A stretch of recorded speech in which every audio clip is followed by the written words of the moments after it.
Simon Peter answered and said, "You are the Christ, the Son of the living God." Matthew chapter 16, verse 16. Confidence is a character trait that is earned over the course of time. It is earned through experience and knowledge.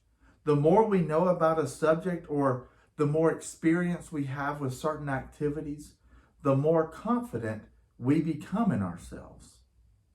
In Matthew chapter 16, verses 13 through 16, Jesus is preparing the apostles for what he knew was about to happen. Jesus knew that his time on earth was getting short, and the apostles needed to prepare for the time when they could not see, feel, or hear him physically. He knew the struggles that they were going to face.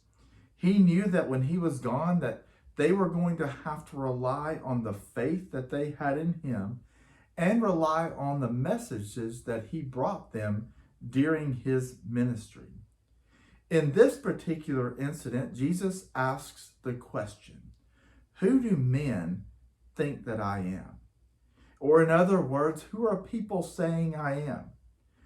They answer him with, some people are saying Elijah, some people are saying John the Baptist, but yet some people are saying Jeremiah. He asks the apostles a very direct question. Who do you say that I am? Peter says with all the confidence in the world, "You are the Christ, the Son of God."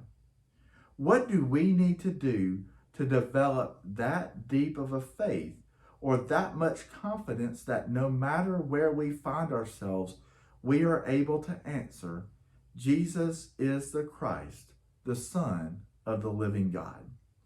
Many of us will remember the Columbine High School incident in April of 1999. A young man entered the school and began to shoot several rounds of ammunition.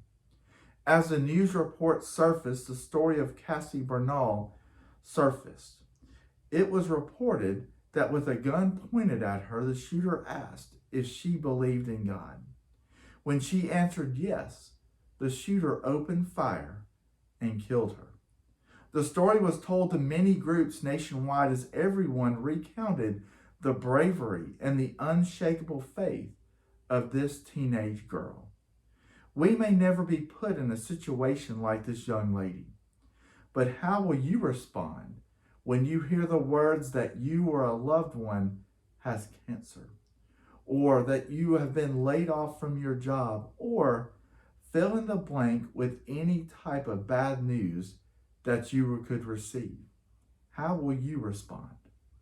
Obtaining a faith like Peter had to be able to stand up and say, "You are the Son of God," in the midst of a world of turmoil is a marathon and not a sprint. So often we want to immediately have a strong, unshakable faith, but obtaining a faith such as this is a day in, day out journey that we are on.